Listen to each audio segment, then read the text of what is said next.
Kasunod nga nangyari ng pamamayagpag sa world title defense ng ating pambato na si current WBC minimum weight world champion na si Melvin Jerusalem dahil tinalo niya via lopsided unanimous decision ang former undefeated Mexican world title challenger na si Luis Castillo. At sa naging interview ng ating pambato kung saan sinabi niya na ang kanyang sunod na balak ay ang unification fight sa pareho niyang kampiyon sa nasabing dibisyon na si undefeated WBO World Champion Oscar Collazo ng Puerto Rico.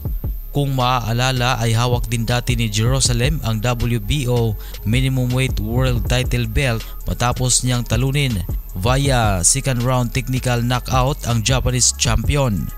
Pero sa kabiguang pangyayari ay 4 na buwan ang nakaraan ay hindi maswerteng may depensa ni Jerusalem ang kanyang WBO belt matapos siyang matalo sa kamay ni Collazo. Matindi ang sinapit ni Jerusalem sa kalabang Puerto Rican fighter at dahil dyan hindi na nakayang ipagpatuloy pa ng ating pambato ang laban sa pagtatapos ng round 7.